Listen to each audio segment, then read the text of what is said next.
guys?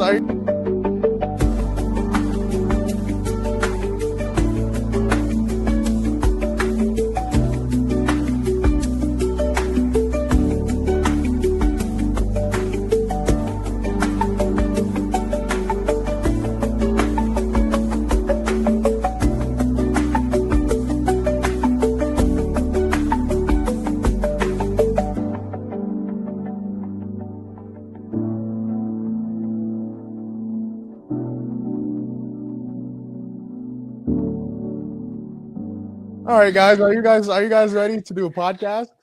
Yeah, man. Yeah. We're clean on this, so. Tone would love to have me, but we not to. Whoa! You know what? And I'm gonna You double suck. down. You would love to have me too, Ball.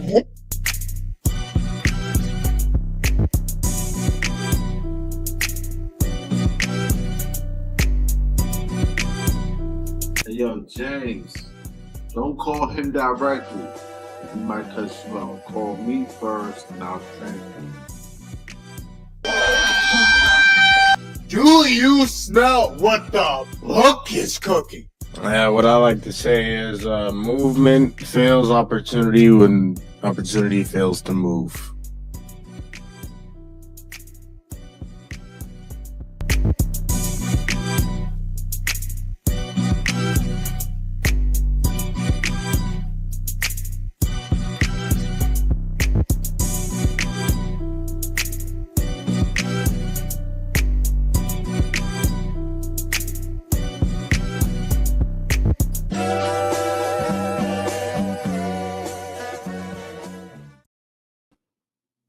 Oh, why am I small? There we go. Welcome into Gumball Sports Machine. This is the show where we love, we laugh, we hug, we cry, we smile.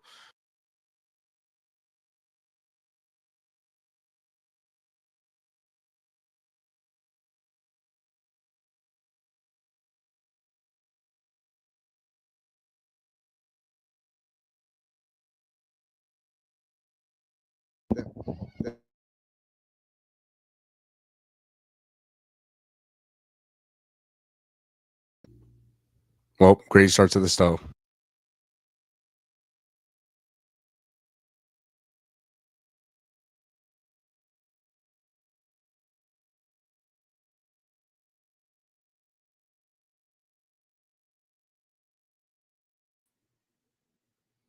Yo, I hope y'all can hear me, because I can't hear them all. But you know what I'm saying? Yeah, like he was saying, it's a great start to the show. Shout out to Gumball Sports. That's how we run. You can't hear me either, Lo? Oh, you can hear me. Okay. That's what I'm talking about, my dog. Way to be, way to, ooh, ee. He still can't hear you, though. But shout out to the host, you know what I'm saying? The guy with the master plan. I don't know if he muted him and then unmuted it on purpose so that I could get a little love. I ain't been here for a minute. You know what I'm saying? But I'm back. Better than ever. Arrgh! But yeah, this is the show where we laugh, we love, we hug, we cry. You know what I'm saying? We enjoy ourselves. But hold on. We got somebody else with us. Bong. And bring my guy in. You gonna bring my guy in the building? That's crazy. Oh, we cannot hear you, Mo. You so over there doing. Get me in the building, because thank Ball's you. not trying to host today. Yeah, we got it. Chill out, Mo. We got it. Hey, all I'm gonna say is it came out the intro and he said, "Why am I small?" And I started. Yeah, I almost cried. I was glad I was not on the. Okay. It's like, That's a great start to the show. He said that, and then the mic cut out.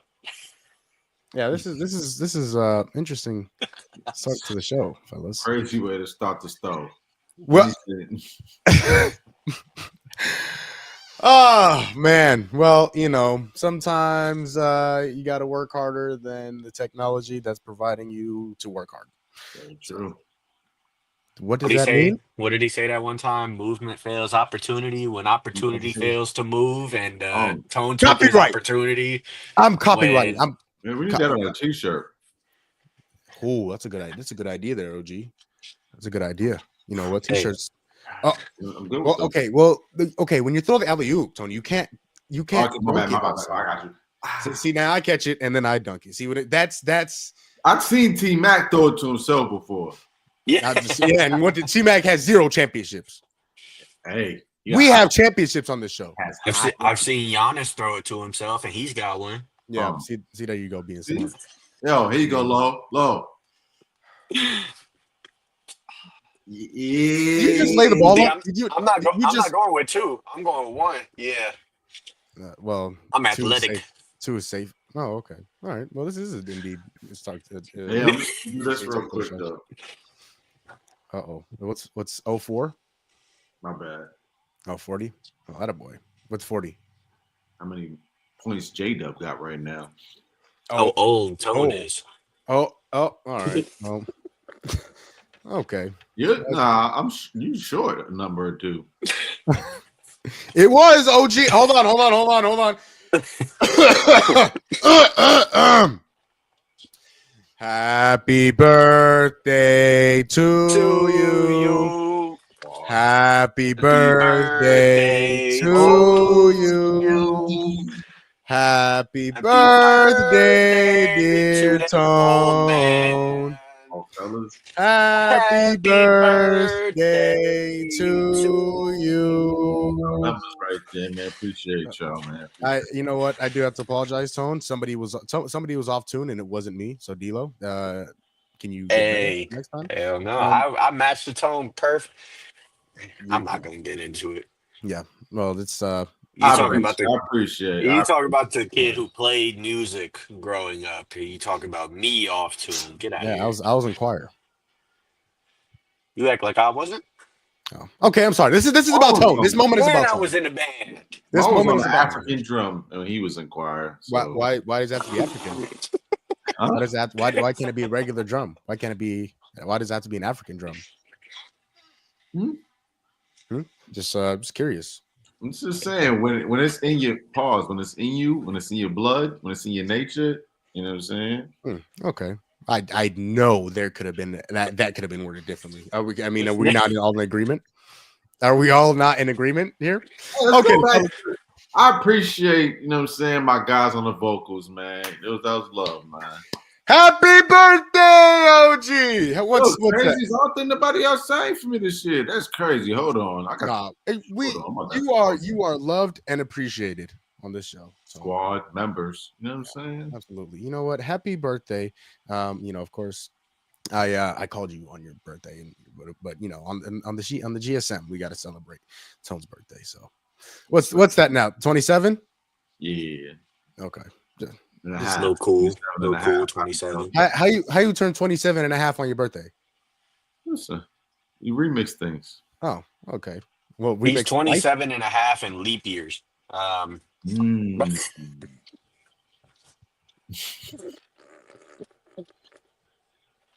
can't hear you again. Yeah. Well, hold on, matter of fact, it's not 27, though, it's 26. 26 in the half. 26 and a half. Hey, one day, all I'm gonna say is that one day Gumo will figure out how this mic thing work. One day he'll figure that out. I've never had this many problems before. You need a new cord. You need a new cord. Yeah. Okay, fellas. Let's you know what? It's all this birthday talk and nasty whatever's in you and talk. And I guess let's talk about this basketball game, fellas. Right now it is 120 to 107 in favor of Oklahoma City Thunder. There are 2 minutes and 5 seconds remaining in the game.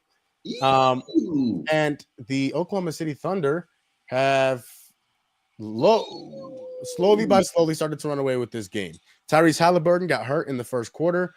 Did have to leave the game for a little while. He has not looked the same since coming back in. Now, although he has been out there.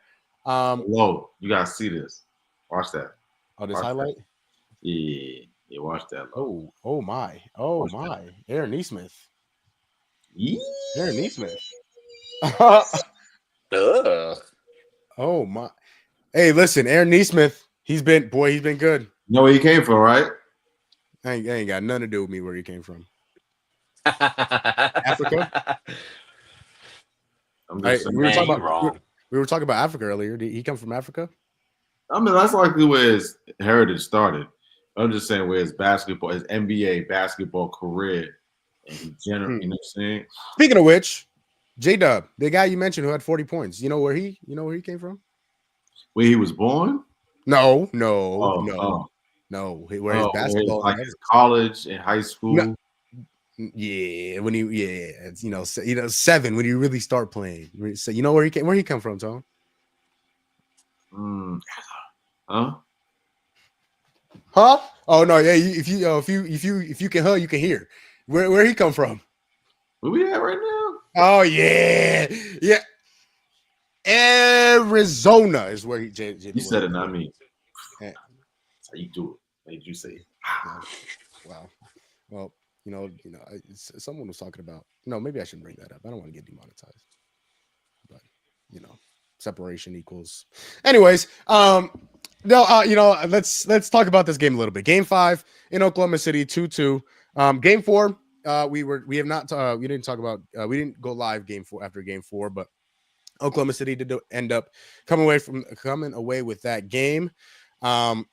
It was, the Pacers kind of had control of that the whole game, and then the Thunder kind of pulled a Pacers. They gave some of their own medicine to the Pacers. They came back and won it in the end. SGA had a clutch late game controversial jumper to seal the game for Oklahoma City. But now game 5, Oklahoma City is looking like they are going to seal it up. Now Pacers have come back from crazier comebacks this season so far, but so I don't want to count them completely out, but the way that they're looking and Halliburton and how he's limping a little bit, it's not looking great for them. Tone, watching this game, what were your takeaways? I mean, what has made Oklahoma City really take control of this game here late? I mean, besides J Dub just acting a fool, the defense, they're playing the defense that they've played all year, and it's elite enough to subside or submerge the Pacers. They're Titanic of a run this entire playoff. They've actually had an amazing run, but they're playing what looks like the best team in the NBA. I mean, they got 2 wins, but yeah, this game it's starting to look like OKC. Just they putting their foot on their neck. You know what I'm saying? Sometimes you gotta put your foot down, and that's what they're doing. Chet's playing great defense, but J Dub is balling right now. He's feeding off of SGA's playmaking, and yeah, this is where it gets scary to me. When we've been talking, I think, since the second round, who's OKC's Robin? Yeah, It's hard to figure out. I'm not saying he is. Tonight he is. J Dub is Robin, and matter of fact, you could damn near say he's Batman. And 40-point night. I thought SGA was gonna have 1 or 2 of those, and J Dub has got one. Fabulous performance, and it's actually sad to see that Halliburton doesn't look like 100%. But playoff basketball is playoff basketball. It happens, man, and OKC's taking advantage of it. D'Lo, when you look at the Pacers and what they haven't been able to do so far tonight, what has led them to, again, what looks like is going to be a game 5 loss for them? Now it is 120-109 with 54 seconds left. Anything is possible, I guess, but it's not looking too great right now. What have the Pacers not been able to do tonight in game 5 that has led them to what looks like is going to be a game 5 loss? Right. I got 2 reasons. The first is turnovers. They have, especially in this fourth quarter, just turned the ball over, and it's kind of weird for them. And mainly it's just because probably Tyrese is injured and he's not, having the ball in his hands 24/7 to limit those turnovers. But um, they've turned the ball over just way too much tonight. Um, Yeah. Number 2, and I hate to do it because I know you like him very much. Um, Andrew Nemhard is looking like the worst player on the floor. Yeah. And coming into, this playoff run, we expected him to be, the third ish best player in Indiana behind Tyrese and Pascal. If you want to say Miles Turner, you're more than welcome to. But a lot of people, especially coming off of their previous run, had Nemhard in high regards, and he just has not looked like it. He's been awful. And he's been very inconsistent these playoffs. And I don't understand what's going on with him. Maybe teams are playing him different after last run. Um, but it's kind of on the other guys now to pick it up. You see it from TJ McConnell tonight. He's been fantastic. Um, and I'm surprised that Rick Carlisle didn't put him back in the game. If you want to put him in for Tyrese or for Nemhard, whoever you want to put, whichever guard you want to put him in for, I feel like you have to get him back on the floor. I think that's another issue, but it's just a culmination of things. Um, Considering the injury, I don't think that they um, lost by as much as they should have. Tyrese was awful ever since, and even before that, he just wasn't doing anything. So um, I think they need to recoup for Game 6. Tyrese needs to, stay off his feet, but I think they'll be fine for Game 6, assuming Tyrese has some rest and he can at least get up to around 80% for next game. Did you said you had another thing as well? No. That's No. it. Okay. Yeah. When you look at the stat line, I mean, it was, and now Tone, you mentioned it. We've talked about this a lot. Who is OKC's Robin? You believe it's Chet. I believe it needs to be Chet. Sorry. Okay, so you believe it needs to be Chet. See, I'm going to disagree with that. The only reason why is because I don't think it needs to be Chet. I just think there needs to be a Robin, period. If that makes sense. I think there needs to be a Robin, period. I think there's going to be somebody to come along with SGA, whether it's Chet, whether it's J-Dub, whether it's Alex Caruso, whoever it may be on any given night, there needs to be a Robin. Now, when you talk about maybe who has the highest ceiling of those Robins, I believe it's J-Dub, whoever, Chet is also a very good argument. But for what J-Dub and what he's been able to do so far in the finals, I mean, he had 40 tonight. He shot fantastic from the field, 14 to 25. He hit 3 of 5 3-pointers, 9 of 12 from the line, 4 assists, a steal, 6 rebounds. He was fantastic tonight. But when it comes down to it, D'Lo, you mentioned it, 22 turnovers to the Pacers, to the Oklahoma City Thunder's 11. Now, again, you talk about OKC giving Indiana Pacers their own medicine in Game 4. They did the same thing tonight. Because what did the Pacers do best? They turn you over and get out and run.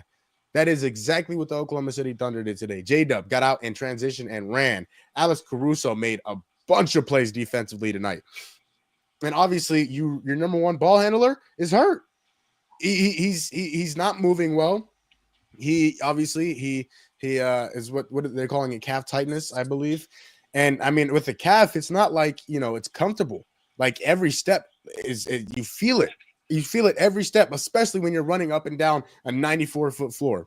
A couple of things. TJ McConnell was fantastic. I mean, this game is a 25, 30-point loss for the Pacers. If TJ McConnell doesn't come in the third quarter and do what he does, he's going to have to be consistent, especially if Tyrese Halliburton is still limbering in Game 6. So TJ McConnell was great. Pascal Siakam was also really, really good. He turned the ball over many times. But aside from that, he was really good. Defensively, he had 3 steals, 2 blocks.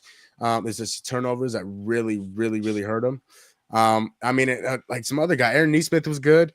Miles Turner hit some clutch shots, but it's, I think, to me, second best player in Tyrese Halliburton. I think on any given night, Tyrese Halliburton could be your best player, but I think consistently the Pacers' best player is Pascal Siakam. But Tyrese Halliburton, 4 points. Again, it hurts because he is hurt, but I mean, when you get nothing from that guy and turned the ball over 3 times. He did have 6 assists and 7 rebounds, but he didn't put the ball in the bucket. He was over from the field. He made 4 free throws. So hopefully he gets healthy and is able to kind of produce something in Game 6 because they're going to need it. They're going to need it. Lastly, the last takeaway I have is when you talk about now, this is not just a myth or something. Role players perform better at home. Role players perform better at home. When you look at the Oklahoma City role players, Aaron Wiggins, where is he at? 4-10, 4-7 from 3, 14 points. Cason Wallace, 4 of 5 from the field, 3 of 4 from 3. Lou Dort, 3 of 6 from 3. Lou Dort made as many threes as the Thunder made as a team in Game 4. I mean, we have to. The role players play better at home. The role players are gonna have to go to Indiana and play just as well, if not better, than what they played tonight, if they want to close out the series in 6 games. That's really a few things that I thought about this game. Obviously, J-Dub had a huge game, and and the Oklahoma City Thunder needed it. But yeah, Ton. I mean, watching this game, the Thunder looked like the best team in the league, like you mentioned. What do the Pacers need to do for them to tie the game and force a Game 6 and force a Game 7 in Game 6?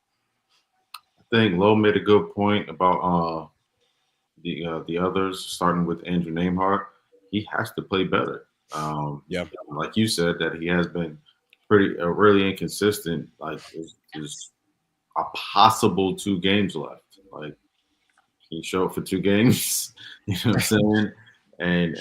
And I mean, it's obvious that Hallie's going to be hindered, so he's likely not going to be the Hallie that he's been for the earlier part of the playoffs. You're going to need additional help. You're probably going to need Naismith to have 18, 20 points, and Nembhard to have the same, if not more. Next to Pascal having a 25-point night, and TJ coming off the bench having 16. Like, you're going to need all of that to happen. I just don't see it. Like, OKC, like, their defense is different. Like, this is generational defense that we're watching. We don't know it right now, but this is historic. They were just as good last year. They didn't have the experience. They have the experience now. And I think they're going to close out. I had them in 5. They, Indiana stole one in another game, so they're going to end it likely in 6. It's a great playoff run for Indiana, though. And again, it's sad to see Halliburton not have a real healthy chance, but it's playoff basketball, man. People get hurt. SGA is just showing the world that he's the best player in the world right now. All right. Well, I agreed with everything you said up to that point. That's why I said it last. Yeah. So you just ruined all the credibility you had with me. I just want to point that out there. No, D-Lo, what do the Thunder need to do to close out this game on Thursday? I believe Game 6 is. They're gonna need Indiana to play another game like they did tonight.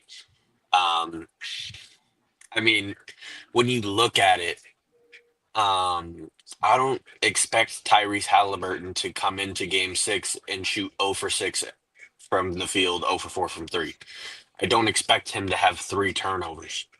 You know what I mean? Like, I don't expect that. I don't expect Benedict Mathurin to shoot 2 for 11 after coming off fantastic games at home. I don't expect it to happen. There are just, I think it's just an inefficient night, to be honest. And the other part is that they didn't really have a chance to get out and run. Obviously, OKC shot very well from the field today, but also Indiana turned the ball over. If they limit the turnovers and they are able to get more production from those guys, Benedict Mathurin, Tyrese Halliburton, Andrew Nembhard has to have a game, right? Yeah. I think that they'll be fine. We saw from my knowledge, every game has been close in this series, relatively speaking. Okay. Game two was kind of the anomaly. I think that was another 18, 19 point win for the Thunder. But yeah, for the most part, D'Lo, Yeah. you're right. It's been close. It's 16 was the biggest margin, and that's how much the Thunder won in game 2. Which from what we've seen from Indiana is it's not a huge lead. They could get that in 2-3 minutes of game time. So I think that this series has been a lot closer than people have realized. And even tonight, it could have gone the other way. It was within 2 points in the fourth quarter. Yeah. And they just happened to turn the ball over, and it was a 10-point swing, and then they were done. So I think that this is closer than people realize. What I will say, and I was talking with Jamal earlier about my outrageous take. Yep. I've been Um, waiting for this. I have not heard this, y'all. I have not heard this. I think J-Dub is the front runner right now for Finals MVP. When you look at his impact on the floor, not just scoring points, but defensively, when you look at him playmaking, rebounding, all of it put together, I think he's got a slim edge over SGA. Now, SGA is obviously scoring more points. If you want to contribute that, sure. But I think if you're looking for just strictly the best player who's been on both sides of the floor, I think consistency, I think it's been J-Dub. Especially in these past 3 games. He's been phenomenal these past 3 games. And in my opinion, he's been the best player on the floor the past 3 games. So that was my outrageous take. And I don't think a whole lot of people are going to agree with it. But especially after tonight, I think that you have to give him some leeway. Even if you don't think that he is relatively close for that award, I want you to really look back and think about the games that he's had, and you'll notice it's a lot closer than it seems. D'Lo, it's very interesting that you bring that up because I got SportsCenter on here in the background, and they just put up a stat. Jalen Williams is the 3rd youngest player to have 3 straight 25-plus point games in the NBA Finals. It's that is very interesting that you bring that up. Now, do I think if I were a betting man, would I bet on Jalen Williams to win? No. Do I think he has a very, very good argument? I absolutely do. But I mean, when you look at it, yeah, Jalen Williams, again, you mentioned both sides of the floor. Tone, you are a fan of two-way players. Jalen Williams has been exactly that in this series. He has been a problem defensively as well as offensively. But when you look at the Pacers, I think there's a few things that they're going to need to do. One is attack the rim, because I don't know, I'm sure you guys have noticed it throughout the entire playoffs. The referees have had a very, very, very lenient in terms of blowing their whistle, right? They've let a little bit more physicality go. Now, in game 4, this series, the game started to get chippy. They started to get chippy. They started pushing each other and frustrated with each other. And once that happened, even in this game, the whistle started getting quicker, which means if the Pacers start to attack the rim, they're going to get more calls. They're going to get more free throws. They're going to get more in a rhythm. Now, with Tyrese Halliburton, one of the problems is, I understand you're hurt. I do. But you are one of the best players on this basketball team. You on any given night, you can be the best player on this basketball team. Tone, you are one of the best shooters I know.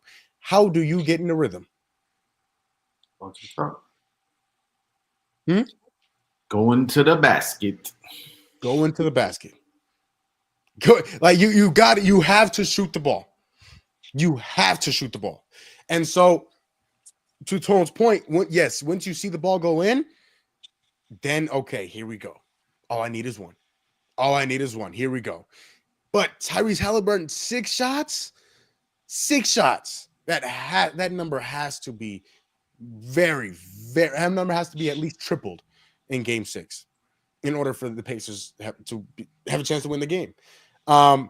That's the first thing. Now, you guys have mentioned Andrew Nemhard. I am a big fan of Andrew Nemhard. He has not been good in this series.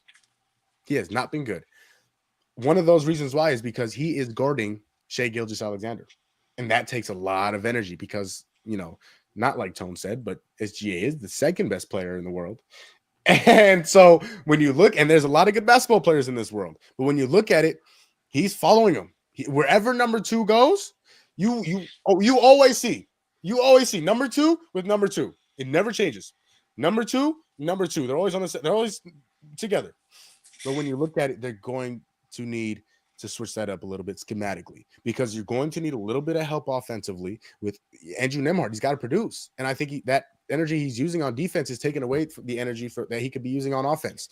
So I think if you put Aaron Nesmith on SGA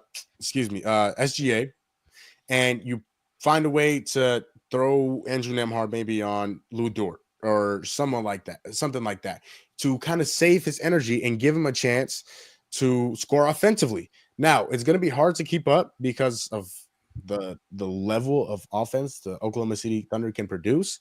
But now again, D-Lo, you're shaking your head. I don't exactly think that's a great idea, but for the lack of offense Andrew Nemhard has been able to produce so far in this series, I feel like something has to be done. I mean, again, you're guarding Shai Gilgeous-Alexander, the MVP, the guy that averaged over 30 points the past 2 seasons. And so when you look at it, something's got to give. D-Lo, I mean, you look at him and he can't do anything offensively because he's using all of his energy defensively. I mean, the problem is the matchup, right? If you rotate and you put Nemhard on Lou Dort, that's where Tyrese is currently at. So then you have to move Tyrese to either SGA or you have to move him to J-Dub, which is where Nesmith is currently at. And I don't know if you want Tyrese guarding either of those guys, especially on a hobbled calf now. So that's why I was shaking my head. I don't think that it's something that you can feasibly do. Yeah, I agree. It's just for him to produce something offensively, he's gotta it's hard for me to see him to be able to produce anything offensively when you're following SGA 94 feet and running through screens and doing this other stuff. I mean, you got a couple of comments. I'm glad you brought that up. That's exactly where I was going too. You said we need Reggie to sit down with Mathurin and tell him place. Stop acting. Listen, Gucci. Ben Mathurin. You saw in Game 3, he could be the best player on the floor, but he could also really crap the bed on other nights. Consistency takes you from an other player to a great player, and great player to an elite player, and elite player, superstar, and to superstar to the one. Consistency is what matters, man. I look at Ben Mathurin, Brandon Miller, That's even another good one. Jaime Hosquez, like these guys. That consistency takes them. Even Mikal, like look at Mikal where he was to where he is now because he's being a little more consistent. But I see Mikal being the guy who averages 24 in the league. You know what I'm saying? And so consistency just does that. But real quick, to Lowe's point, I do think that it's a similar situation with JT and JB from when we won last year. Like you said, J-Dub is playing both sides of the floor. I will say SGA's numbers compared to JT's might be a little bit better. I do think it's a I don't want to say a toss up, but it's a valid argument. Only a little bit better. Yeah, JT was averaging way more rebounds and I think assists in the finals. Yeah, that's actually a really good comparison, Tone. Usually, you bring up your boys and I immediately shut it down, but that's a pretty good comparison. No, and I mean, guess who won last year? Yeah, no, they did. And again, what they're doing almost looks a lot like what this Thunder team is doing. I mean, they're getting out and running. They're playing they're playing fantastic defense, all-time great defense, like Tone mentioned. And Gucci, he says the odds are against the Pacers.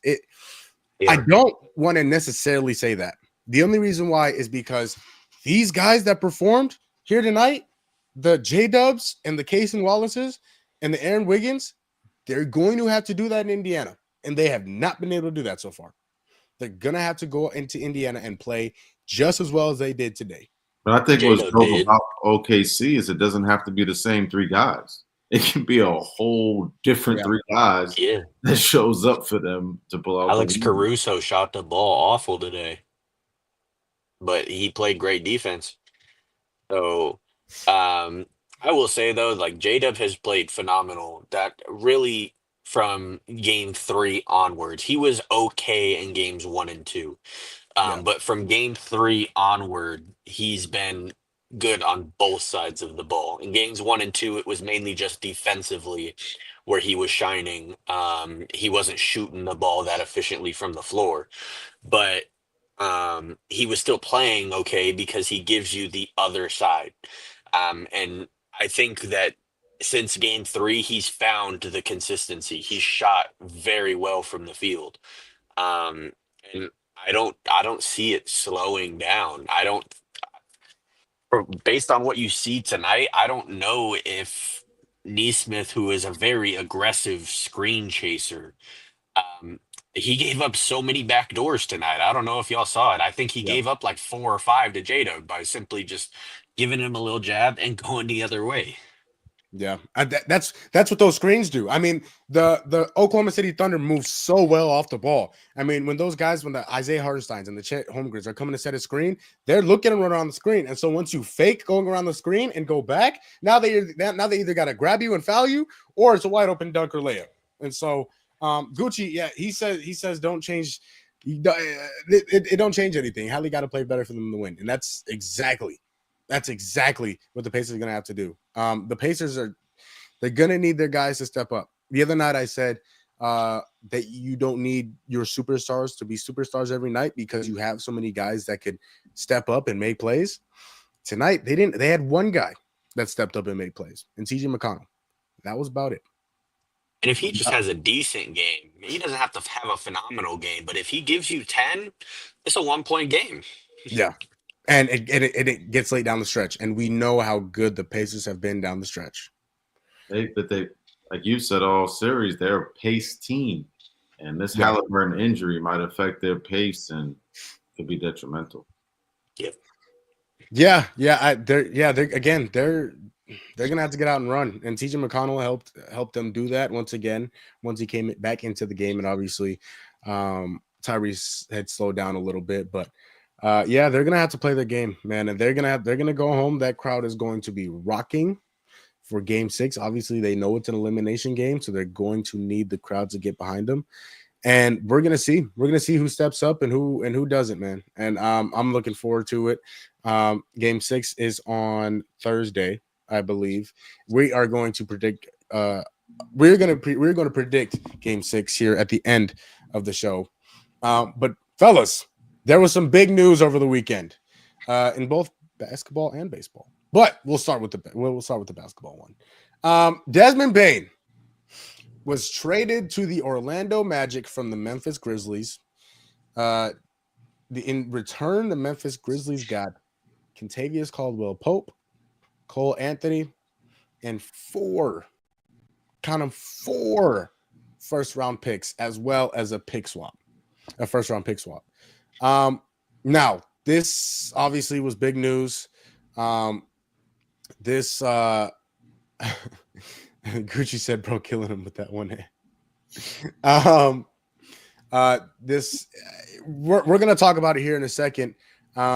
This was Brian Windhorst this morning, saying that now, again, a lot of people are saying that the Magic gave up too much for Bane. You get, 4 first-round picks. Cole Anthony, your good young guard, as well as KCP.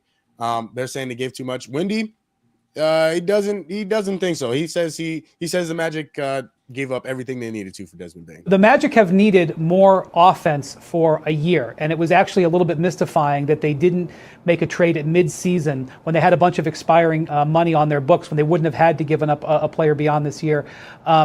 and didn't do so. And they really collapsed offensively down the stretch and were not a threat in the playoffs because of it. So they trade for a guy in Desmond Bane, who over the last 3-4 years has averaged about 20 points and shot over 40%. He's under controlled long-term contract, plays both ends of the court, a quality player. And they also trade Kentavious Caldwell-Pope away. You have to look at this trade not only as acquiring Desmond Bane, but they're offloading the contract of Kentavious Caldwell-Pope. He's owed $43 million over the next 2 years. So part of what they're paying with those picks is for Bane, but also to offload what is viewed as a bad contract. The 16th pick in this draft isn't viewed as super expensive, but unprotected in 26, 28, and 30. We have no idea what those teams are going to be. That's a big price, but they're paying for get rid of Caldwell-Pope and to acquire Bane. That's what you have to understand. So, Tone, when you look at it and you look at how much the Magic gave up for Desmond Bane, you look at, the 4 first-round picks, the 4 unprotected first-round picks, the pick swap, Cole Anthony, KCP. And you look also at the Magic, they need offense. They needed offense, especially in the playoffs. Do you believe, not only one, do you believe it'll be a good fit in Orlando, but do you think Orlando gave up too much for Desmond Bane? I think it's honestly hard to tell right now if they gave him too much, because you have to see it play out. On paper right now, it looks a little high. Looks like they overpaid. But if they end up a top 3 seed in the East and Bane has a heck of a year, and Paolo, it actually fuels Paolo because there's a lot more spacing, and Bane is a pretty good defender as well. Yeah. And so I will say when I first seen the trade, I was like, ooh, especially I heard like that one of the picks was like top 15 or something like that, right? I think it was number 16. 16. Okay, 16. Okay. Yeah. And that's why I said, like, I'm like, if they look at that top, 18 picks, because somebody might drop, and they're looking at it and saying, well, we don't see potential value in that player right now. They got so many young players. It's like they do need veterans. And Bane is, I think he's, when I looked, I'm like, yeah, he's a guy who averages 20 next to Franz and Paolo. I can't argue that that's a good piece to the lineup, man. A veteran. He already sounds like he's excited to play there. They're getting a healthy Suggs back. I think they're going to be dangerous in the East, man. And again, I'm afraid to judge it until I see how it pans out. Give them 60 games, and then I'll feel different. I'll feel better about the argument. Sorry, this light is really bright. I had to put on some shades. You about to go bike riding? Why don't you mind your business? No. How about you do that? See, there you go asking questions that you don't want the answers to. Do you think Jose Canseco? Yeah. If the shoe fits.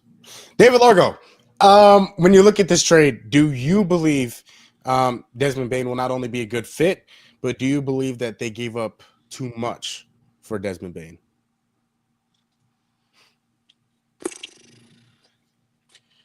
I think he's going to be a good fit for Orlando. Based off of what he was in Memphis, I think that he's one of the few guards that they should have went after. They need a ball handler, and Desmond Bane can do that, especially because I don't think that Jalen Suggs is really a playmaker. I think that he's more of an energy guy. Okay. So I think I like the pickup. I think he fits well, especially if he can shoot consistently. Now, in the first round, he was awful. But I think that was also because he was being treated as a high profile, scorer. Because obviously Ja wasn't doing it either. So I like the fit. I think that Paulo will open his game a little bit more. I do think they gave up too much for him. 5 first-round picks for Desmond Bane, especially 4 of those being unprotected first-round picks, along with Cole Anthony and Kentavious Caldwell-Pope. I think that's a big haul for Desmond Bane. And it's the same thing that we were talking about with New York. And Mikal Bridges. They gave up 5 first-round picks for Mikal Bridges, and a lot of people deemed it as this is a win now move. And this is exactly what this is for Orlando. Obviously, Boston will not be in the running next year with JT out with that Achilles. Especially now that they're going to have to get below that luxury cap. Um, Kristaps is probably gone. Drew is probably gone. They won't be the juggernaut next year. And I think that leaves the East open. Obviously, we'll see what Cleveland does. Indiana isn't going to go anywhere, but I think that it was open. And if you wanted to be in the East and make a move, now is the time, and they did. Um, However, I think they just overpaid because of it. I am going to answer differently than both of you. I'm gonna say that they gave up what they needed to give up for Desmond Bane. Desmond Bane. Gucci says the 2028 and 2030 pick are going to be good. I don't know. I don't know because I think the Magic are going to be good for the foreseeable future. And that's one of the reasons why I gave up, or I believe they gave up what they needed to give up, which is fine. Gucci also says that I'm ready to talk about baseball, and indeed I am. Indeed I am. I do have my shades on. I did wear these playing baseball. But nevertheless, appreciate you, Gucci. I think they gave up what they needed to give up because when you look at it, Paulo Banchero, 25, or what is he? He might be even younger than that. Let's see. I think he's younger. I think he's 23 maybe.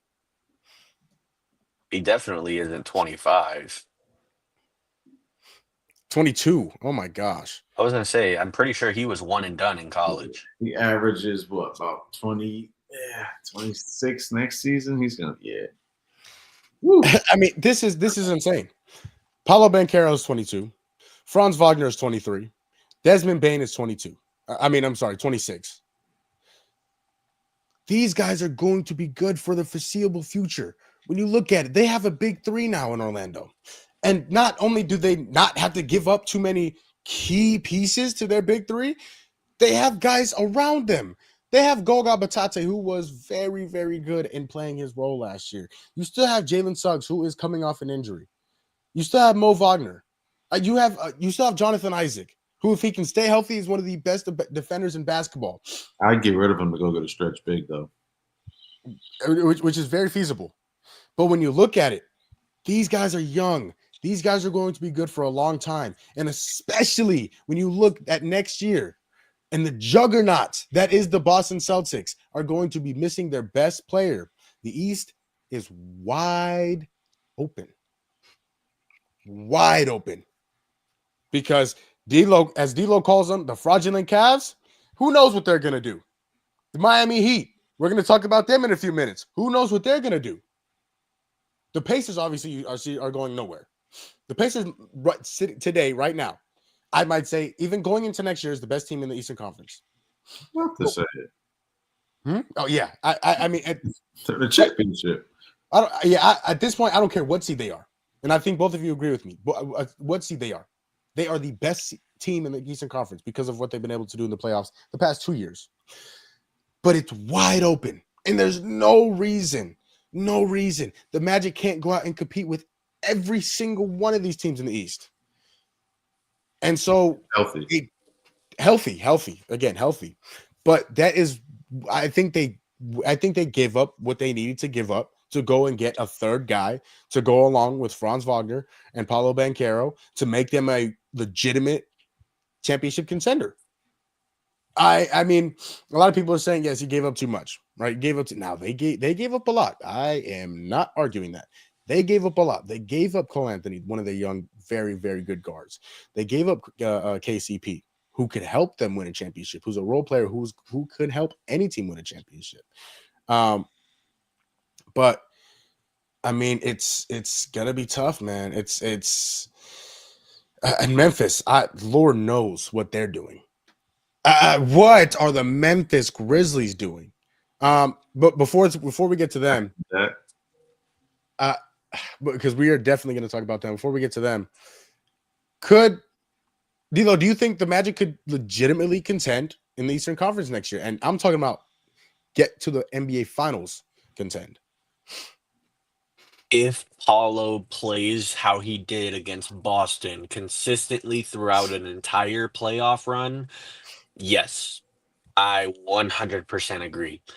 I think, however, if they don't add more shooting around those two are going to have to be able to shoot consistently from the three. And if they don't, then again, they're going to run into the same problem as last year. Spacing is going to be an issue. Um, I think that that's the part of the game that they work on this summer. I think Paulo and Franz will be in the gym working on that 3-point shot to open up their game. But if they play like they did this short playoff run that they had, because obviously they were out in the first round, if they can play like that consistently, I like their chances.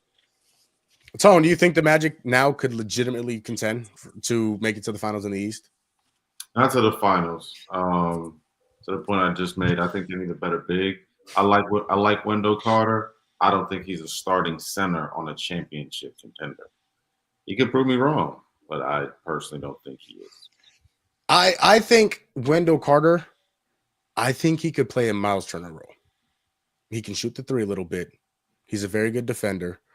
I think if he can do what Miles Turner does for these Indiana Pacers we're looking at and watching in the NBA Finals, I think the Magic can easily be legitimate contenders to come out of the East. I really, really do. It's going to be interesting. Memphis. Embiid, that Cat, Embiid, Turner. It's tough, but Wendell Carter, he's had his moments though. He's had his moments. He's showed flashes that he can. If Rose team makes a move, then you got Ware. I don't know. It'll be tough, but I think Wendell Carter can. I like the game. I do like it. He's just undersized. Yeah, that's the only thing I would say about Wendell is he's undersized and he's got to stay healthy. Got to stay healthy. Memphis, what on earth are the Memphis Grizzlies doing now? The Shams did come out and say that the Memphis Grizzlies are still stern on building around Ja Morant and Jaren Jackson Jr. So I don't see a Ja Morant trade in the near future. But Tone, where did the Grizzlies go from here? I mean, you trade Desmond Bane, your third guy, to Orlando. Now you got a haul back. Where do they go from here? I think they're just stacking the deck to make a move, and they wanted to do it early enough, which is actually, I think, a smart move. You do it before the season's even over. There's going to be some changes made this offseason. This offseason is going to be one of the the wildest offseason we've seen in a long time. There's going to be some shams, and I think Woj might even come out the cut. You know what I'm saying? Just come out of retirement. For some songs. Like, it's going to be a crazy summer, man. And I think that they just made the first move. Like you said, they gave up Bane, who's been really consistent for them over the years. He's had his ups and downs throughout the season, but through the years, he's been, 15 and 20 points. He's been a consistent two guard for them.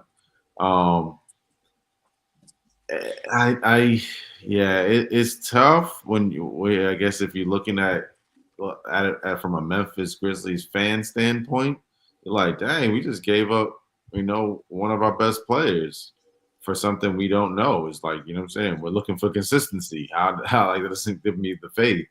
But I think it's a gamble right now. They're in the West, which is just so dynamic. There's so many teams, and you got to do something. You got to do something to draw. You got to keep Ja and Triple J wanting to be Grizzlies. You know what I'm saying? You got to do something. And if you wait too late, then you lose out on potential picks or other players. So I think they're doing the right thing, and I want to see how it plays out. Yeah, it's very interesting to see what they're trying to do here. I don't know. Tone, you said maybe they're just loading up for another move. I think that is very, very realistic. I just don't know what move that could be. D'Lo, where do you see the Grizzlies going from here after trading Desmond Bane? Yeah, I'm with Tone. I think that they moved Bane for a bigger move.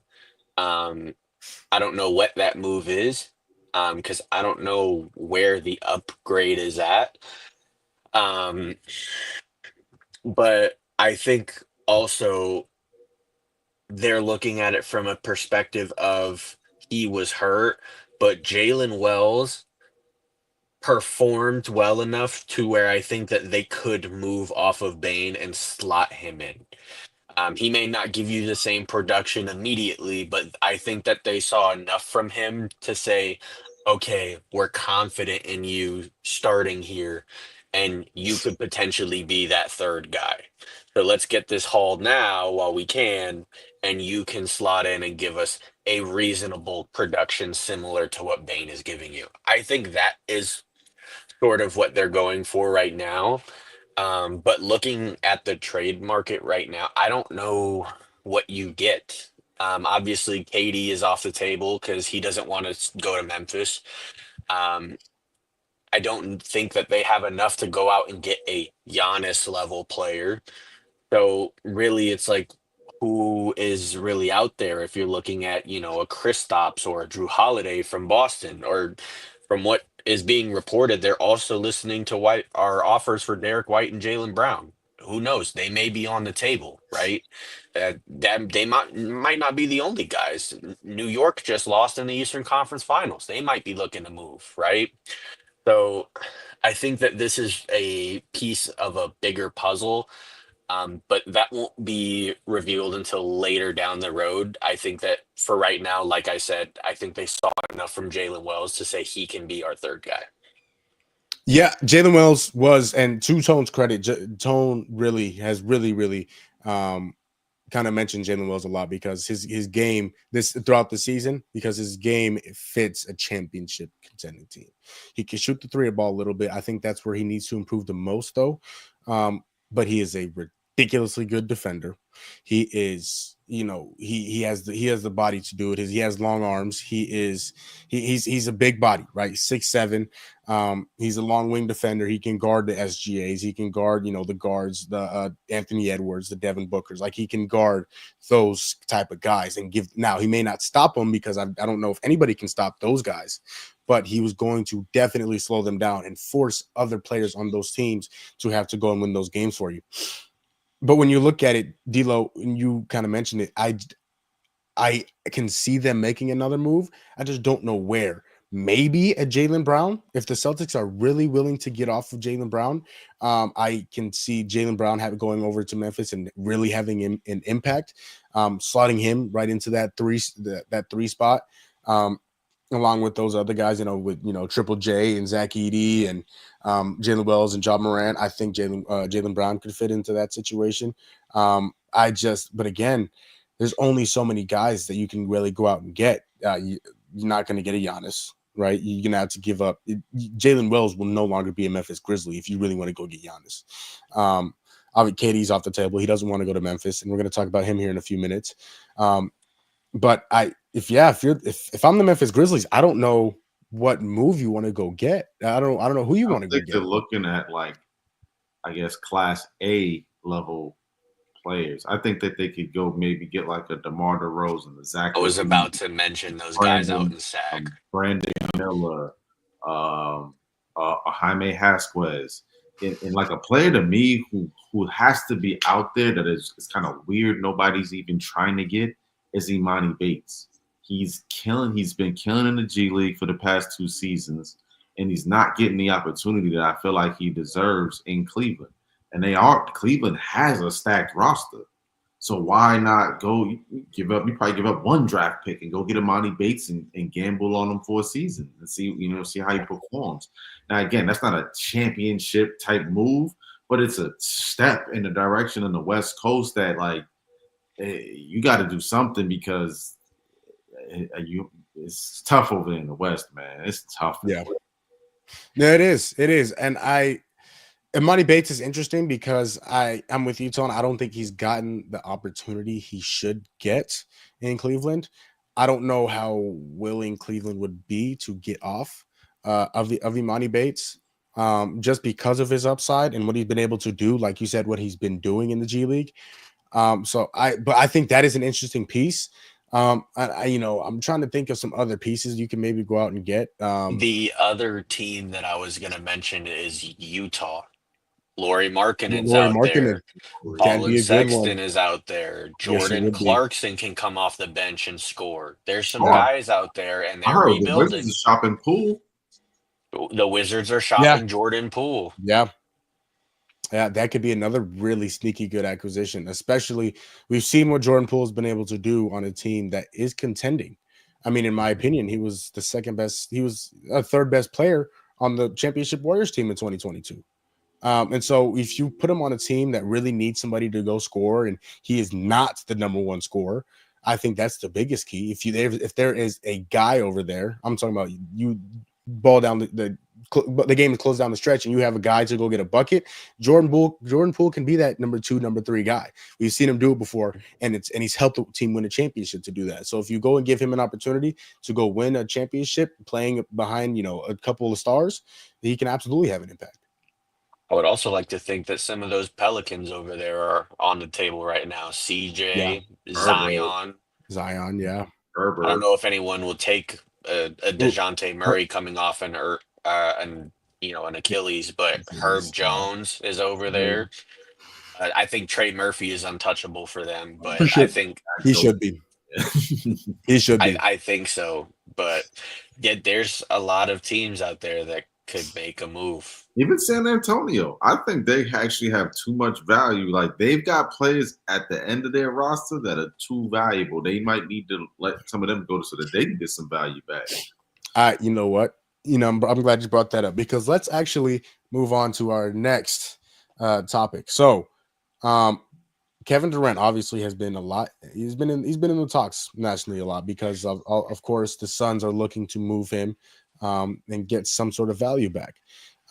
San Antonio is one of those teams, and today the report has come out a few days ago, but Kevin Durant is willing to go to 3 teams. Now the thing about that is KD does not have a no trade clause, so the Suns can and will trade him to anywhere they will please.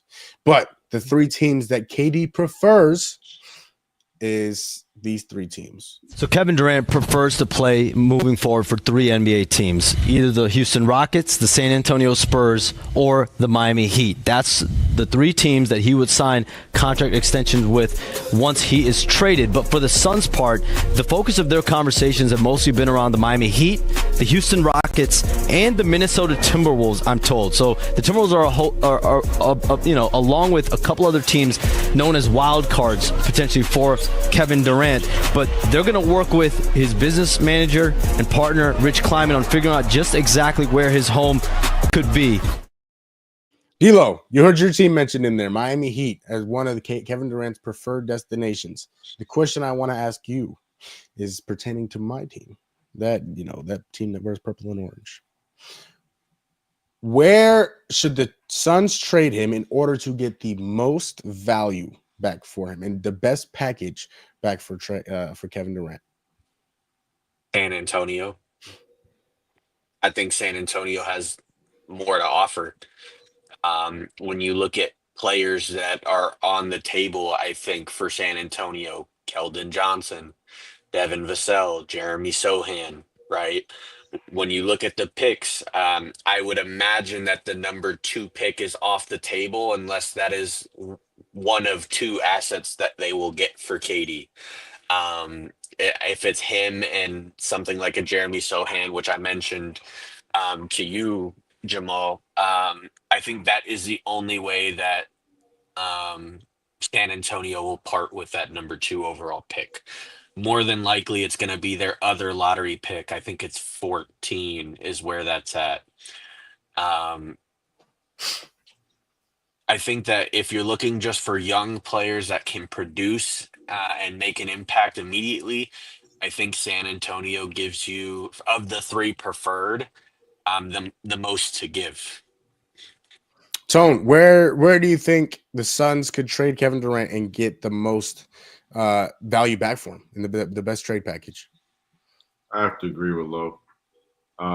It's interesting. I think I posted a fake trade like 2 weeks ago, and my DMs got blown up by everyone. And it happened to be the Spurs trade, and that's who they gave up: Vassell, Harrison Barnes, and a draft pick. And people were like, "Is this real? Is this real? Is this real?" I'm like, "Nah, but it's potential." And it was a big rumor. I think I've spoken about this in previous pods. I can't see KD going to Minnesota. I don't care what happens. As you age, I mean, and I think this is just in life in general, you attract the sun. You do not want to be in Minnesota in January, February, December, November. Man, that is like waking up in a freezer. And you do not want to do that. It feels different on your bones. You can live in California, Arizona, San Antonio, and buy a pool if you want to cool down. You can go in the crib and blast your AC because you're a multimillionaire. There are elements that the winters and those type of locations bring that they got to be uncomfortable, man. Shout out to the people who love and appreciate it. But the majority of people, especially successful people, tend to live in those California, Miami. They go and reside with their feet up and get bit by mosquitoes. But yeah, I see Kevin Durant going to San Antonio and playing with the alien.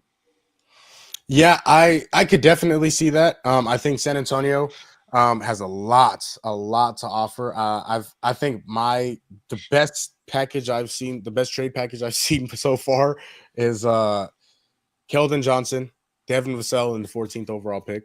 Right now, if that was offered to me right now, I'd take it. I've been wanting Keldon Johnson to be a Phoenix Sun for the longest time. I love his game. He's a two-way player. He's a very good defender. He can on offense, he can get to the basket. He can shoot the three ball a little bit. Devin Vassell can score the basketball at like crazy. I think the next step for him is a little bit more consistency. But Devin Vassell can score the basketball. He's a decent defender, but he plays hard. He plays hard. I think that's the number one thing we're looking for here in Phoenix with this new regime. I honestly, where I think the Suns could get the most value for Kevin Durant is the Houston Rockets. I think when you look at it, they're looking to get off Jalen Green. They're looking to get off. They are willing to get off Jabari Smith. And then if you throw in one of those other guys, whether it's Cam Whitmore or Tari Eason, one of those guys who can come in and really have an impact immediately, playing defense, they're athletic, they can shoot the ball a little bit. I think Houston has a lot to offer, and I think they do have quite possibly the best trade package that they could offer for Kevin Durant out of the teams that have been named so far. So when you look at it, KD could really be going anywhere now, and that KD news is supposed to be coming down here within the next week. And the NBA draft is on June 25th, and so that is almost a guarantee that he will be traded before the NBA draft. But we heard from Shams today on NBA Today. Here's another cut of him saying, "You guys mentioned Minnesota, right? You guys mentioned Minnesota and how they could be a sneaky team to trade for Kevin Durant." The Suns have shown mutual interest in some of their guys. Here's Shams on NBA Today talking about the interest that the Suns have in a few of the Minnesota Timberwolves. As far as those Minnesota Timberwolves, they've had some discussions with the Phoenix Suns, but I'm told Kevin Durant has no desire, he has no interest in playing for the Minnesota Timberwolves. So if you're the Timberwolves, how do you evaluate it? From a basketball fit, it makes plenty of sense to bring in Kevin Durant with Anthony Edwards. Yeah. But if Kevin Durant doesn't want to be there, how do you approach that? The Suns have had an interest level in Julius Randle and Rudy Gobert. So these conversations will be fluid between now, potentially later this week, ahead of the NBA draft. Now, obviously, Kevin Durant is one of the best players of all time, and you want to be able to kind of deal with him. deal with him in terms of, hey, you know what, you don't want to go to Minnesota. Okay, if they don't offer us the sun and the moon, we won't send you to Minnesota. But if they offer us the sun and the moon, we're not gonna have a choice but to send you to Minnesota. Now you heard Sham say that the Suns have interest in Rudy Gobert and Julius Randle. I will let you guys go first because I don't understand that. But Devo, I see you shaking your head. What was your takeaway from Shams there? So I just want to mention one thing that he did, and I know that this has come out from Shams. The Timberwolves are making Jaden McDaniels untouchable in any trade talks for KD. And I think that if you're wanting to send him to Minnesota, that's the one guy that I would want attached if I'm Phoenix. Um, Now, are you okay with the Julius Randle? Sure. Depending on what you put around him, maybe you put a Dante DiVincenzo attached with him, make that New York connection go again. Um, if you're putting Rudy Gobert, I think you have to put so much with Rudy Gobert. I would not want that contract. You're pulling another Bradley Beal. Um, I think that if you were trading him to Minnesota, Jaden McDaniels was the piece that you were wanting. And if Minnesota is making him untouchable in trade talks, I think that you hang up the phone with Minnesota and you let them go on their way. Tone, what do you think? The Suns. Sham says that the Suns have interest in Julius Randle and Rudy Gobert. Do you think that Minnesota could be able to come up with a good enough trade package to really force the Suns' hand and get KD without giving up Jaden McDaniels? Before I jump into that, I want to say that I think that the Spurs pieces you named, it reminds me of your old Phoenix Suns. Having Kendall, what's his name? Colden Johnson? Cameron Johnson? Cameron. No. The kid on the Spurs. Oh, Keldon Johnson. Keldon Johnson, Vassell, like it gives. You got Mikal Bridges, you got Cam Johnson. It gives me that old, you know what I'm saying, Phoenix. The only issue, now I'm gonna come to what we were just talking about, is Bradley Beal. And so what I've also heard in the news is that the Suns are likely planning to keep him if they release Kevin Durant. There's going to be a conversation of Beal being able to be more stable within the offense, playmaking, creativity, and more possessions for him. With that being said, I think you do need more on the front end, which is like Randall and Gobert. I don't see a lot of other pieces available. And so I did start scratching my head to go, okay, so who they going to get? Because they need a big now. Again, you're in the West. These dudes keep making it. Those two guys almost made it to the Western Conference Finals. Like, why not gamble? And then there's the other factor, the Kentucky connection. You got D-Book and Julius Randle. It's interesting. I'm not against it. I do think Devin Booker, he's a unique scorer / playmaker. When he's had certain bigs who can catch that alley-oop, like they can stand on the block and almost come from off of a fake pop screen and he can act like he's shooting a leaner and actually just throw a oop. It's almost Luka-ish. Yeah, fantastic. And so Bradley Beal has similar playmaking skills as well. We watched them in Washington. And so, again, freeing both of them up with not having that looking to their OG, looking to KD, allowing them to be more free. It's a unique situation for me. And the Suns, I think it's a gamble that they might want to take if they want to see Booker be Booker and them to contend. Like, what other options do you have? So to kind of clear up that Bradley Beal stuff, my guy Gumball, I work with that at work.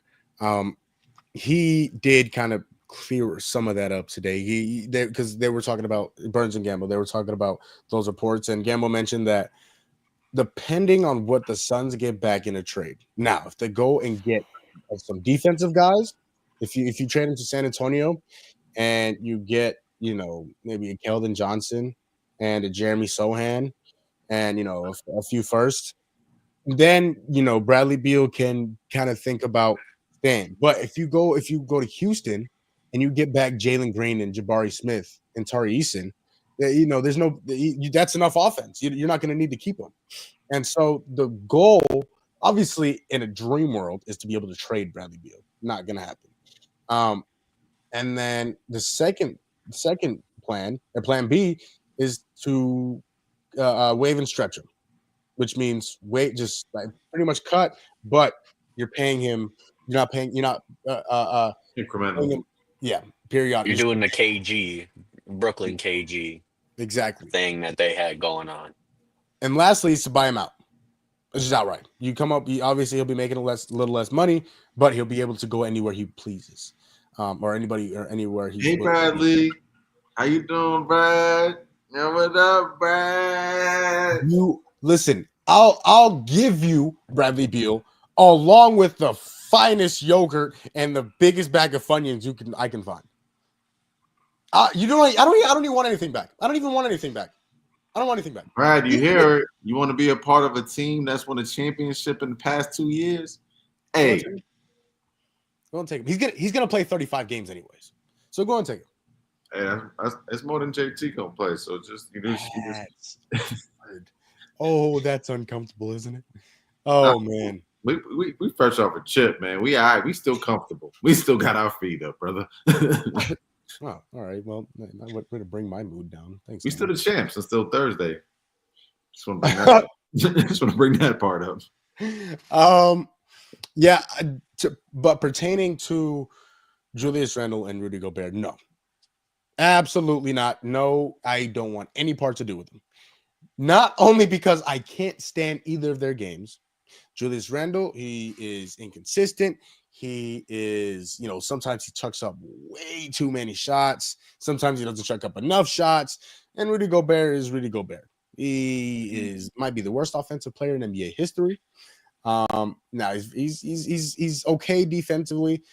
He's slowed down from his depoy years, but I don't want anything to do with him. Plus, Julius Randle is an unrestricted free agent after next season. So I don't want a guy that is going to be a rental. So I want no part to do with Minnesota in terms of a trade for Kevin Durant. Can I ask which trade you want as a Suns fan? Like, which one do you want? I would say Houston. In order, I would say honestly, I'd say Houston, San Antonio. That's as far as the list goes. You don't think Miami got a couple pieces though? No. Yeah, y'all could get Kevin. They said Kevin Ware's off the table. Yeah, hey, if we get Khalil Ware, then we can talk. From talks so far, Khalil Ware is not on the table. Jaime. I don't want him. If Khalil Ware is on the table, then we can talk. But that's when the conversations begin. As soon as Khalil Ware is put on the table. The package currently, from what I have heard, is Andrew Wiggins, and it's centered around Andrew Wiggins. Yeah. It's not centered around Khalil Ware. They have been unwilling to put him on a table. No, thank you. No, thank you. That makes sense. I mean, in Miami, he looks like he can be a cornerstone center. So, you don't just let those go. He definitely has those qualities. But in my dream world, it'd be Houston 1, San Antonio 2. Yeah, and in my dream world, it's Miami 1 for Andrew Wiggins and Duncan Robinson, and you can take them. That'd be nasty though. Honestly, Kevin Durant just over there in Miami catching L bangers. It's like it's gonna be him by himself. Like, come on, dog. That's a nasty way to go out, dog. So that is Kevin Durant and the day and fellas, I think obviously in bearing that we are available and free, the day that trade happens, we will be on here talking about it. It will more than likely be before the draft. I don't see him getting traded after the draft.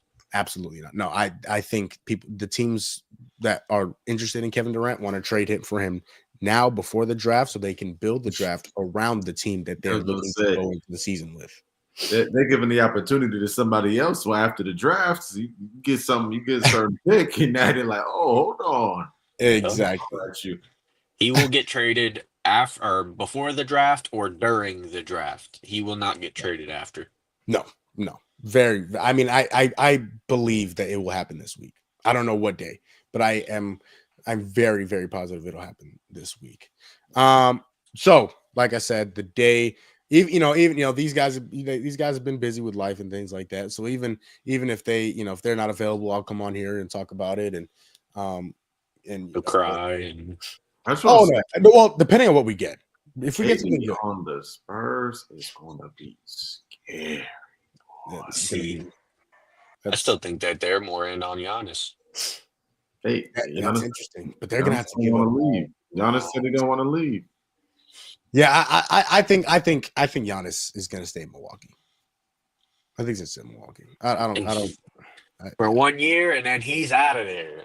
They not winning nothing. Yeah, he's gone. But I mean, we'll have to see what happens with Giannis. But let's. I do want to spend a few minutes on this. Obviously, it does involve Tone's team, but I don't know if he knows too much about it. I know Tone. Oh, we talk about the trade. This is a Luka Doncic to the Lakers-esque trade that happened in Major League Baseball this weekend. All-star third baseman Rafael Devers of the Boston Red Sox, or formerly of the Boston Red Sox, was traded, of course, to the San Francisco Giants for Kyle Harrison, Jordan Hicks, and a few other prospects. This, as much as I would like to say, is not a good move. This is a fantastic move for the Giants because of what the Giants have been able to do defensively and how good their pitching has been this year. The only thing that they have struggled with is scoring runs. Now, when you put one of the best hitters in baseball in the middle of that lineup, and you got guys like Jung-Ho Lee and Mike Yastrzemski, and guys who can get on base for Rafael Devers, this is going to be a huge pickup for the Giants, and is going to be a huge problem for my Arizona Diamondbacks because you add another guy. Now, they already have Matt Chapman. Now, Matt Chapman is hurt right now, who usually plays third base. But I mean, they got a lot of other guys. They got Wilmer Flores. They got Lamont Wade. They got Willie Adames, who they got in the offseason. They got Jung-Ho Lee, who they got back this year off of injury. They got like I said, Mike Yastrzemski. They got guys. They got Patrick Bailey. They got a bunch of guys. And now you add Rafael Devers to that team, who, again, the team who has struggled to score runs at points in time this season, along with the pitching that they have. I mean, Logan Webb is one of the best pitchers in baseball. And you have Robbie Ray and you have Justin Verlander. Although he is about 75 years old, he has still had his moments this season. You add him and the bullpen that they have. This team is going to be scary. That's very scary. And a team that hopefully falls off a cliff after the All-Star break. But if that team does end up making it into the playoffs, that's a team nobody's going to want to face because they can hit the baseball now, adding Rafael Devers to that lineup, whether he plays third base or first base or DHs or whatever it may be. Or that's not a team you're going to want to face because they're top three. They're top three starting pitchers: Logan Webb, Justin Verlander, Robbie Ray, a former Cy Young Award winner, and also former Arizona Diamondback. But and then you throw that in there. And you put him in there with a lineup again: Patrick Bailey catching, Lamont Wade, Wilmer Flores, Lamont Wade, whoever decides to play first base that day.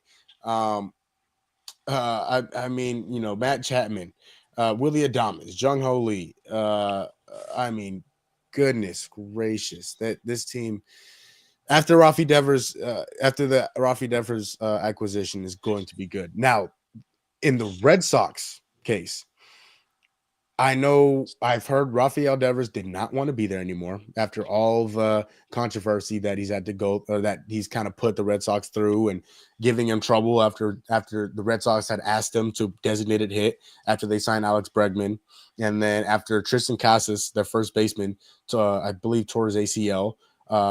They asked Rafi to play first base, and he didn't want to play first base because they had already asked him the designated hit, so. Him and the Red Sox were having problems, and so I understand why the Red Sox made this trade, because it came out of nowhere.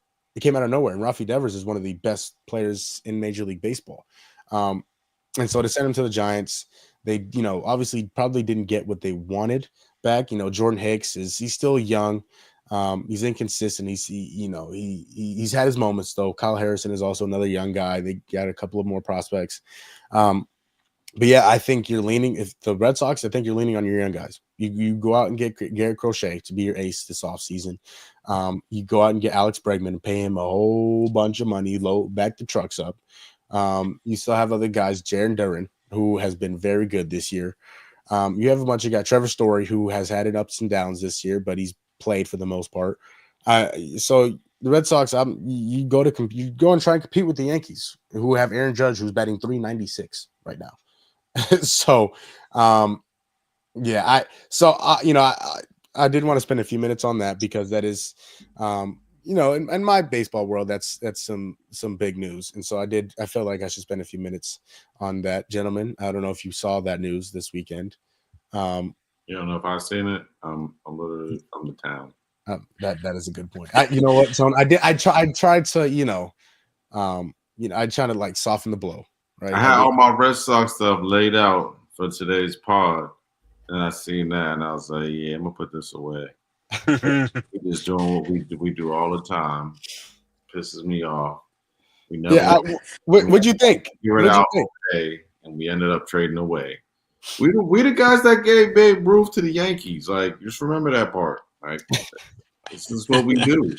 This is what we do, man. D-Lo, I know you've kind of been paying a little bit more attention to baseball recently. What did you have any thoughts on Rafael Devers being traded to the Giants?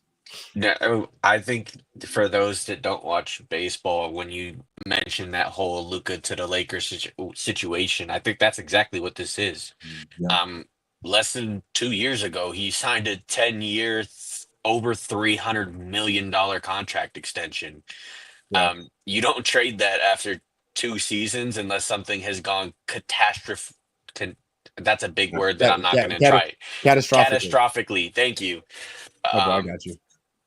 Wrong. And clearly it is. Maul, thank you. Thank you for the lob, Maul. I appreciate it. Clearly there was stuff wrong. Maul mentioned all of the points above. And from what people are saying, he just wanted out. The relationship between him and the Red Sox it's not there anymore.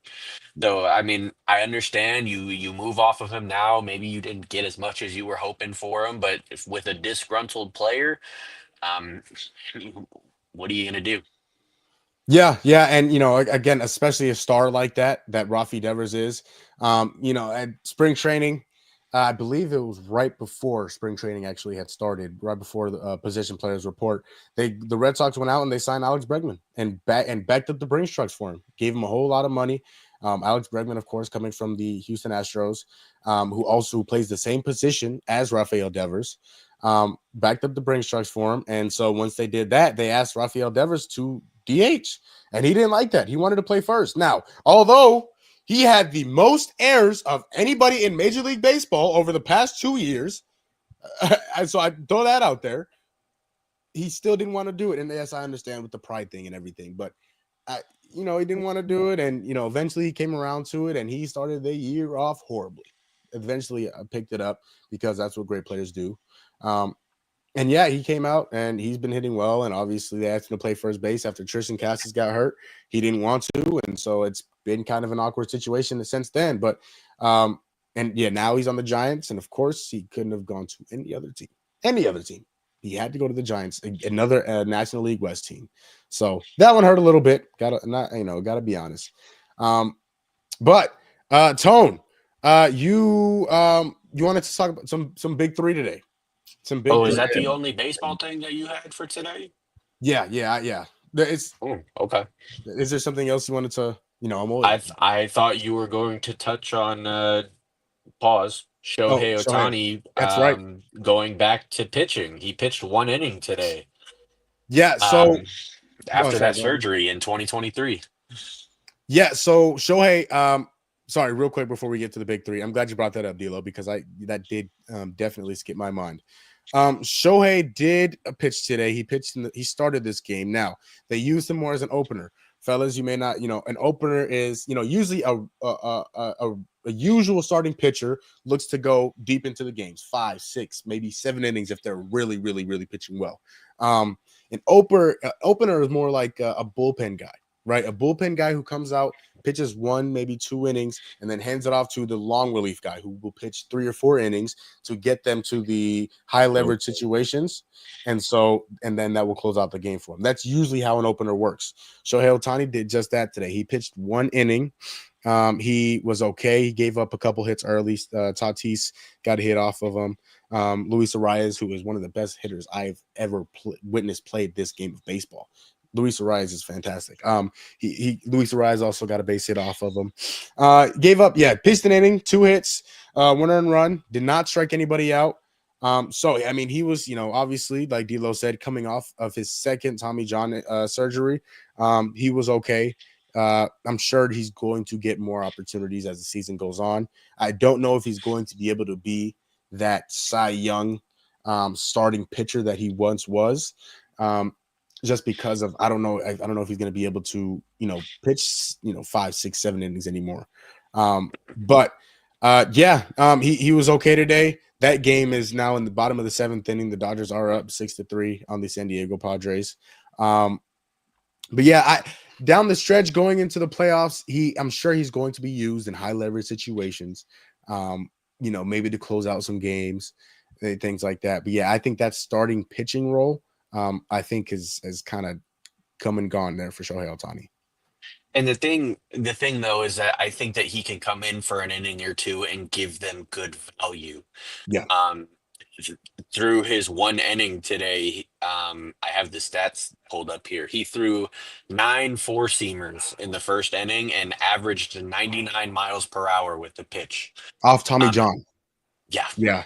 He topped out at over 100 today, which is the second fastest pitch that was thrown by a Dodger this season. So when you look at the velocity that he's throwing with, it's still there. Yeah. I don't think that he'll have the consistency to replicate previous seasons in terms of him pitching. But I think if you want him to come in and throw an inning or 2, either at the beginning of the game or at the very end of the game, and you're comfortable with that, I think that he can do that, and he can do it to a good degree. That's another great point, D'Lo, because again, he probably won't pitch for another week, and even when he does, he'll pitch 1. Maybe they'll try and stretch him 2 innings. But that's another good point, D'Lo. I mean, if you need an opener down the stretch in the playoffs, Shohei Ohtani can do it. If you need a guy in the 7th, 8th inning to set up your closer, he can do it. And like you said, he is. I mean, for his velo to be 98, 99, and for him to throw over 100 today is very, very impressive. He struggled a little bit in the first inning. It took him. Me in middle school. Really. Would you top out there, OG? Would you top out there? Was it highest velo? 697. Oh, okay. Oh, did your arm then continue to fall off of your I had shoulder? Tony John. You had Tony John? Mm-hmm. Oh. Is that what you called your own surgery, Tony John? That's funny. That was good. That was great. But I just wanted to bring that up because that was some big news that happened today. Yeah, no, that was big news. What I team watched. does he play for right now? Huh? What team does he play for? The Dodgers. The Dodgers. What team? My bad. I didn't mean to do that on purpose. Really. I think the Dodgers are the worst possible. Honestly, okay, I'll say it right now. The Dodgers are my least. I hate the Dodgers more than I hate. See, there you go. See, there you go. The Dodgers. I hate the Dodgers more than I hate any other franchise in sports. Oh my god! I mean, it's Dodgers 1, Lakers 2, just like that, just in that order. Dodgers 1, and then it's a big drop off, and then the Lakers. I hate the Dodgers. Oh my god, I hate the They Dodgers. win last year. They did win last year. Yeah, and Shohei Ohtani was fantastic. Damn, I got you to say the name and that they won last year. See what you did? See what you did? You kicking brothers while they down. That's all right, Tom. Your day's coming. Your day's coming. That's all right. I got a whole year, brother. Yeah, so it took the only thing I would say is it took him 28 pitches to get out of the first inning. He was not his command wasn't there today. But it's his first outing back, so it'll get there. But that was probably the only thing I would say about Shohei's outing tonight. Now that was a great baseball segment. Thanks, fellas. That was fantastic. I'm trying, man. I'm trying to let you talk more baseball on the show. You know what I mean? Dude, this is you know what? This is what makes our show, gentlemen.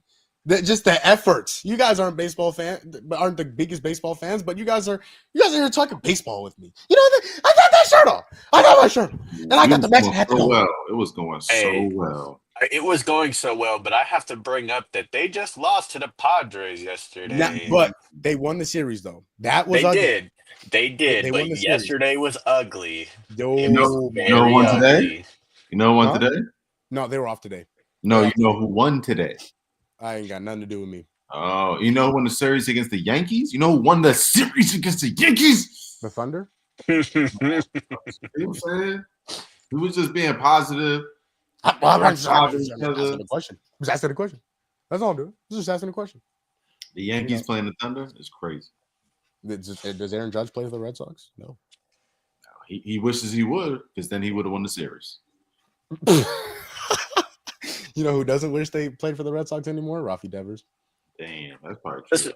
Let's move on to the big three before I cut them off about Shohei Ohtani. Let's move on. The big three, Tone. You've seen some things from the big three. Obviously, there's been some things to happen. Michael Beasley and Lance Stevenson are playing on the same team. Joe Johnson just had a 30 ball.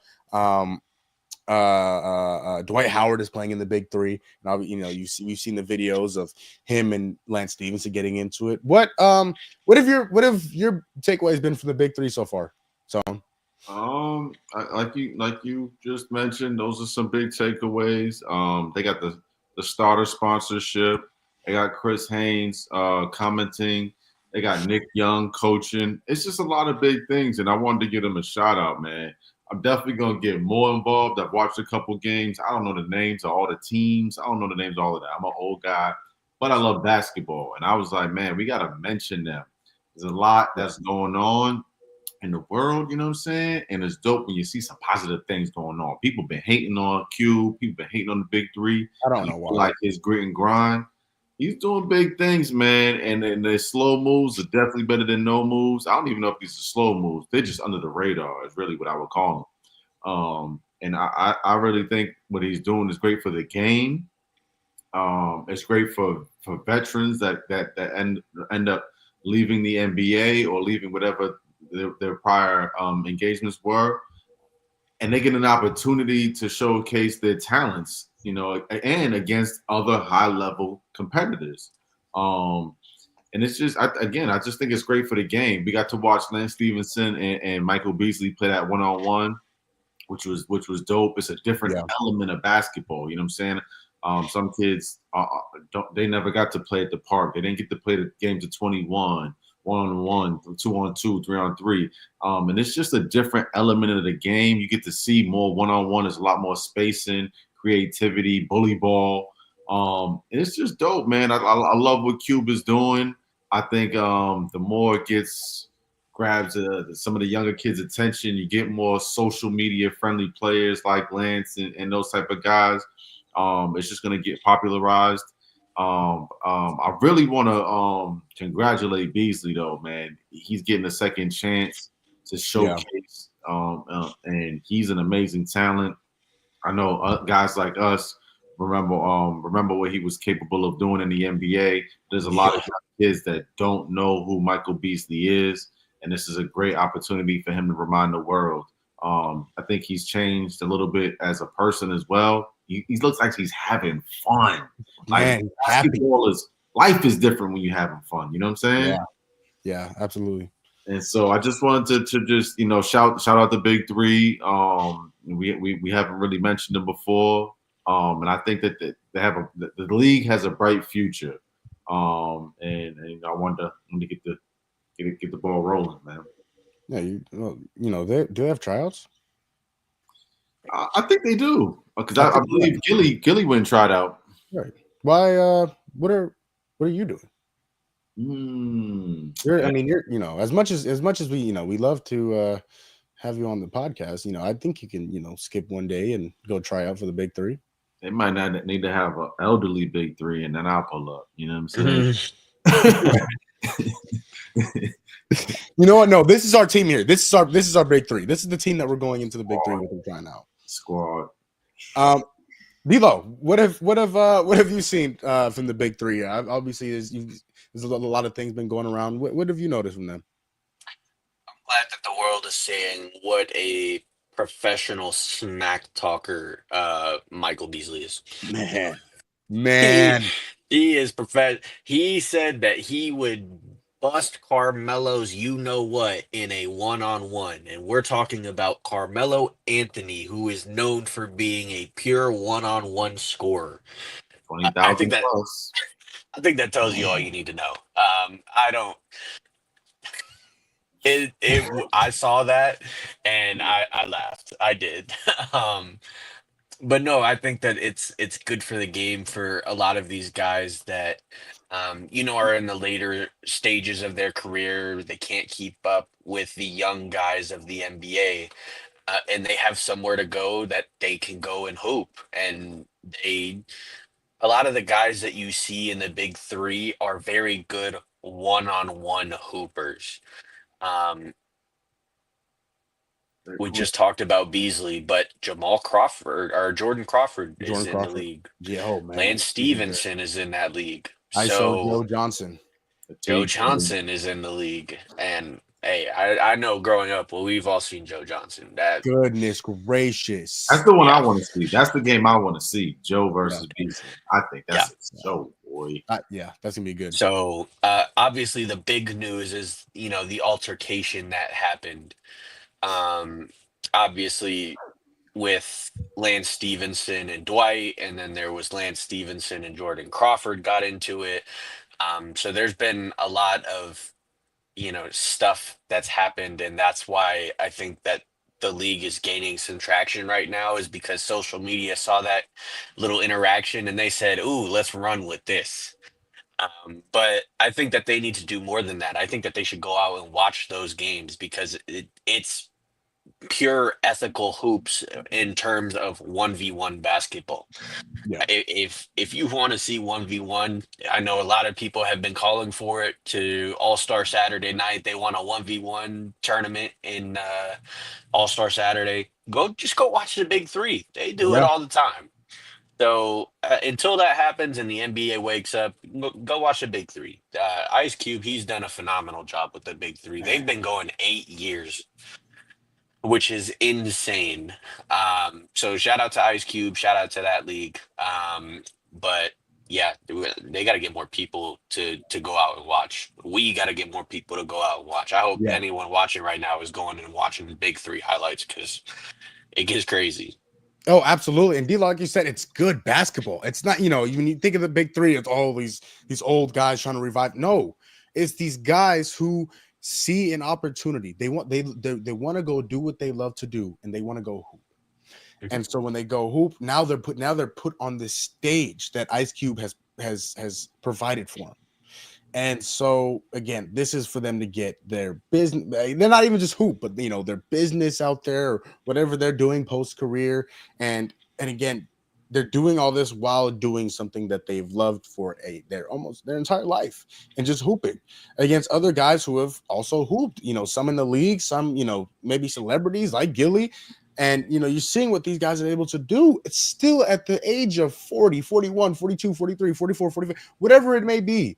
And so it's fun to watch, man. And they play hard. They play hard, Yeah. man. They're not out there, walking around and joking. And they play hard, man. And it's fun to watch. Both of you guys mentioned Ice Cube and what he's been able to do and how, and D'Lo mentioned this is going on 8 years. 8 years. And, it's grown each and every single year. It's amazing to see. Again, these guys just getting the opportunity that they've earned. So it's awesome, man. I can't wait to watch more of it. And so I think an element that is unexpected is the rawness of the game. Like you get to hear a little more competitive nature in those games, and you get to see it. You know what I'm saying? And that's an element that we don't get in the NBA. So yeah, Cube is bringing a different dynamic, and almost I think it's the men's version of what the women had running this summer. What was that league? I forgot. Oh, what was it called? We know what we're talking about. Yeah. You can just Google women's 3-on-3 league. But Cube has definitely been running this for a while, and I'm glad that the traction is starting to really ramp up, and I can't wait to see what comes out of this. I think there's going to be some younger hoopers, maybe even some G leaguers. Once the big really big sponsors start jumping, because the amount of attention and like you said, the one-on-one basketball.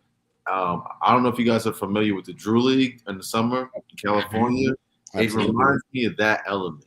And if you get some of like you almost get like this. I don't want to say street, but you get some of those urban hoopers, some of those college guys who are smack talkers that don't get that NBA, that NBA opportunity to get into the Drew League. And the same way that like Zion and some other players built that social media following. And so people just they're going to tune in no matter what. So say you get like a Rob Dillingham in the big three. You know what I'm saying? Like, man, turn up. He going to be out there putting bodies on the floor, catching ankles, doing all, you know what I'm saying? Like, it's exciting, man. It's a different dynamic of basketball. I mean, we just got to at Vegas, the Vegas tournament 3-on-3. It was exciting to watch. You know what I'm saying? Yep. It takes you back to the neighborhood, to the park, to the playground, wherever you was at, man. And it's a great thing you got going.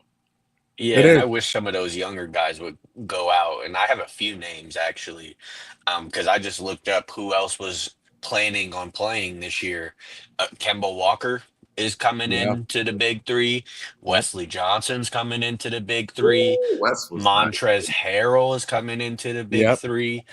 But when you look at it, there are certain guys who don't fit the NBA 5-on-5 mold, but are phenomenal basketball players. And the one that comes to mind, because you see his practice tape come up a lot when he was running ones, is Cam Reddish.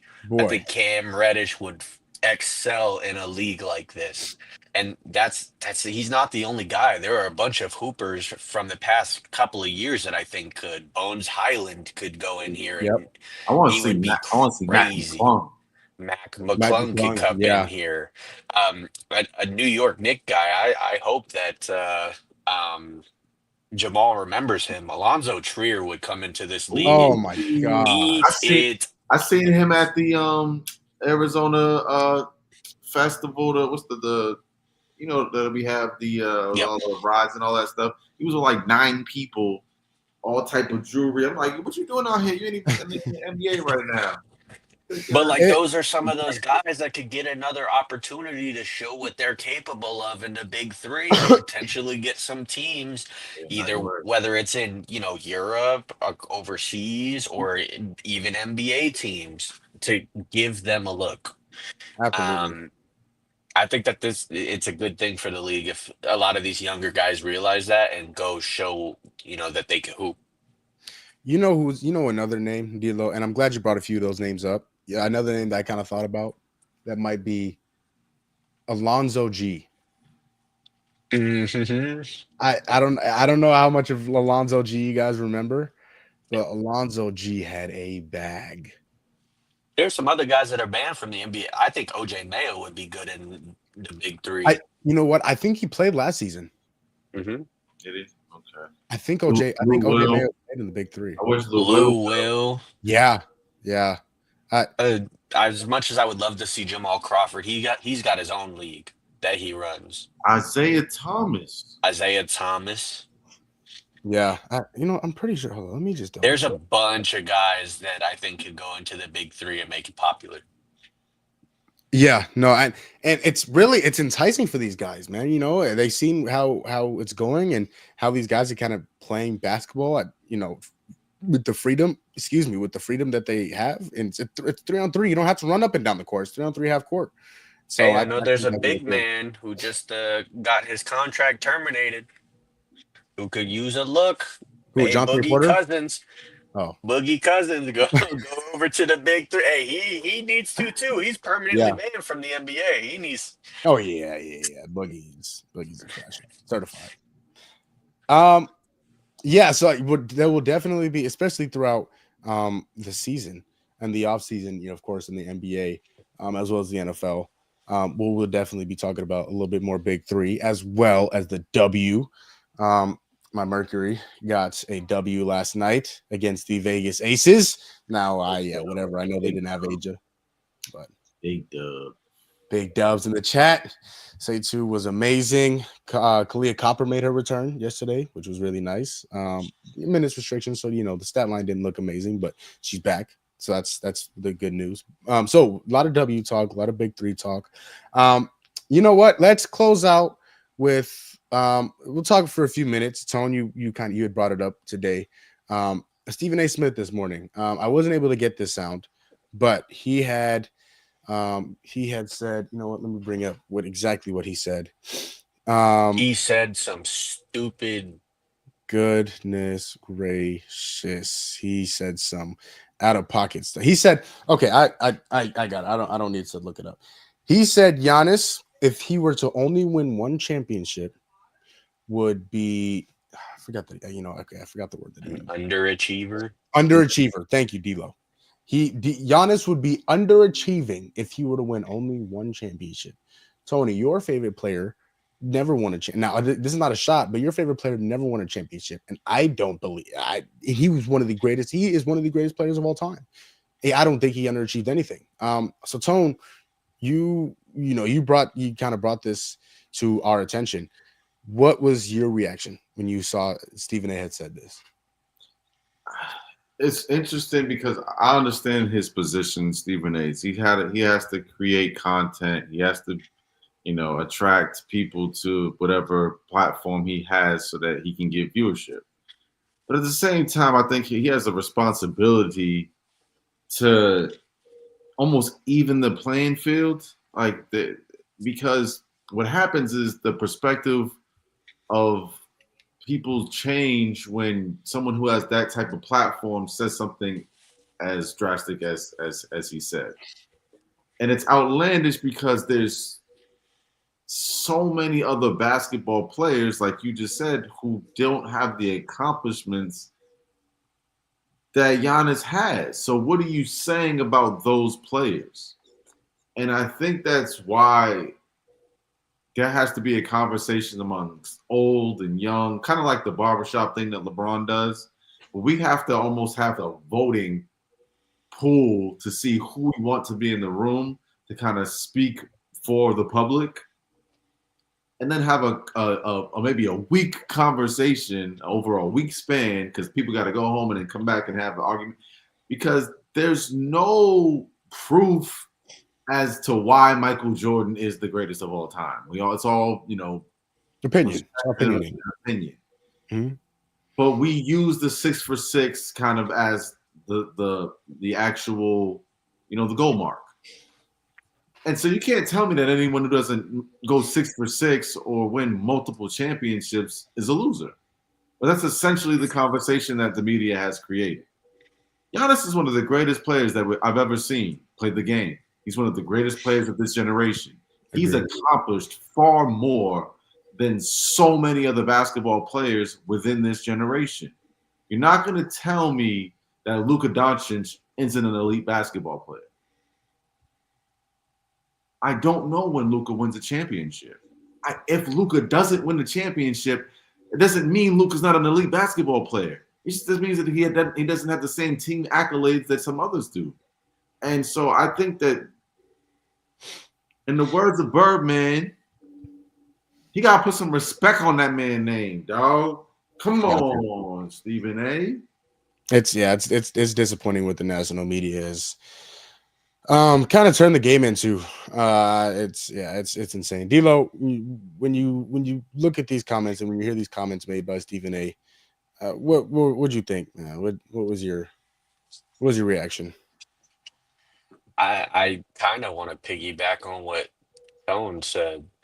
I think all of this is just a generation gap, and all of this is being brought on by the GOAT debate, where LeBron has more than enough personal stats to say that he is definitively a better basketball player. But when you look at the team achievements, MJ's got all of those. He's got the rings. He's got the Finals MVPs. He's got them, right? And so there's sort of this divide now, and Stephen A is on the older generation side, right? Of rings really matter. And if you aren't winning 4 to 5 plus rings, you're not viewed as an all-time player. You underachieved compared to what you should have. And I think it's just wrong. I think it's harder to win multiple NBA championships now than ever before. I don't remember the last time we had a back-to-back champion before Golden State. Miami. But then you look, I don't think the Lakers won back-to-back. No. Yeah. I think even before that, it was the Lakers in 2000 and 2001. Right? Yeah, when So and then it was the dynasty. It was the Bulls. So I mean, it's just so hard to win multiple championships in a row, and it's a testament to those guys that can do it, right?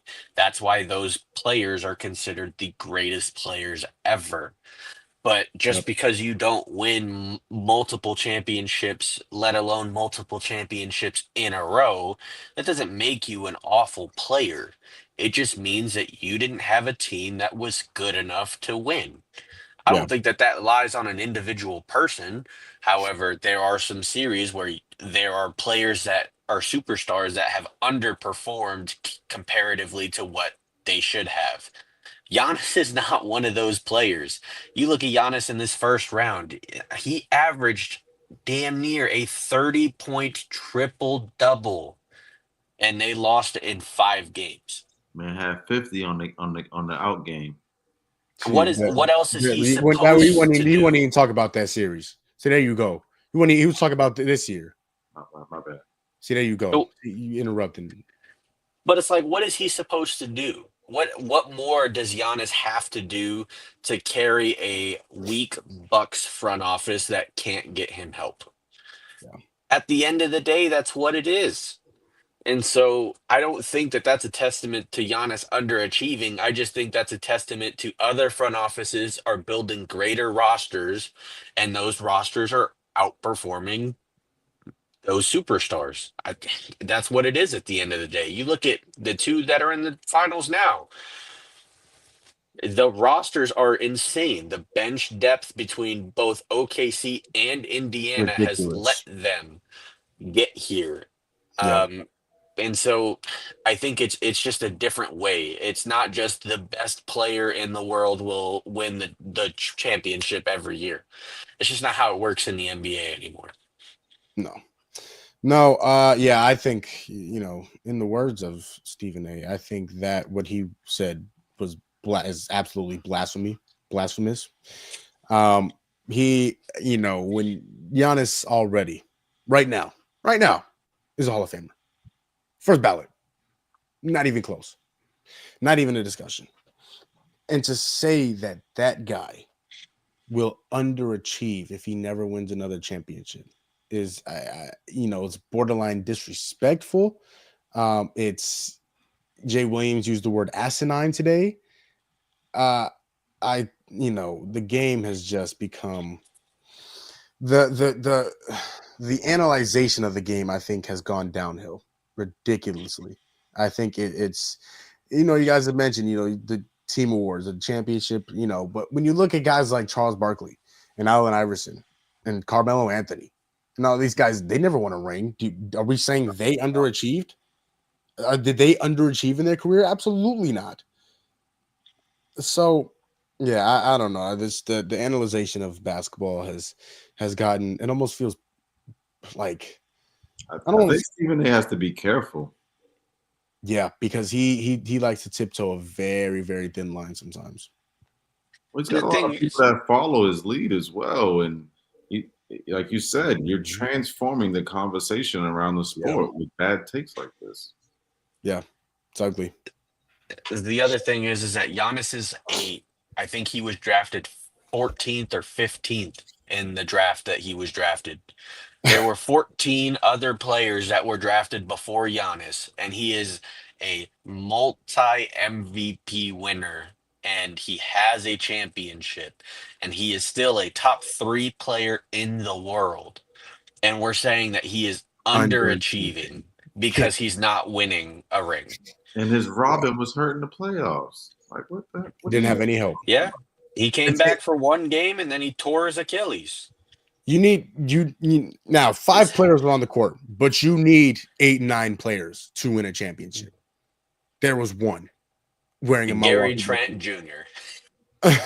Like, it's not like the teams that he was playing against were like bad teams. He lost to the Indiana Pacers, who happen to be in the NBA Finals right now. So just don't Stephen A. Smith is something. Blasphemy. That is going to close out tonight's episode of Gumball Sports Machine. Boys, this was fun. Yeah, good thing Kevin wasn't on here. We went 2 hours today. And you know what? And I enjoyed every single minute of it. So. Kevin hates these 2-hour-long episodes. Yeah, there was a lot of good content in here. A lot of good stuff. It was very fun. But that is going to close out tonight's show. We will be back on Thursday after Game 6. We'll say no content better than the start. Look at that start to the pod. Look at that. Little technical difficulties to begin with. Why am I small? Oh, okay. Well, I didn't think we had to bring that up, but kicking brothers all the way down. Okay, well, as one man said, I can't find a better time. I can't find a better time to kick somebody than while they're down. So it's true. I talked baseball with you today. I get one. I get a pass. You know what? That's a great point. You got it, D-Lo. You got it, man. That you know what? Oh yeah. All right, my bad. Hey, once again, Tone, happy birthday, brother. I love you, dog. Got to celebrate you. That's going to close out tonight's episode. I hope you all enjoyed. Like, follow, subscribe. What the birthday boy said. As always, if nobody else is going to tell you, I'll tell you if I can speak English. I'll tell you, Tone will tell you, and D-Lo will tell you. We love you. We appreciate you. We are proud of you. You woke up this morning because God is not done with you. You just need to go find your purpose because you are breathing air. Gratitude is always key. And as always, it is nice to be important, but it's much, much more important to be nice. We will be back on Thursday. Be on the lookout for that. Reacting to Game 6. Real quick, fellas, who wins Game 6? We will Indiana. We will no longer be the champions on the next pod. I have OKC. I got OKC winning in Game 6. We love you. We'll see you on Thursday night.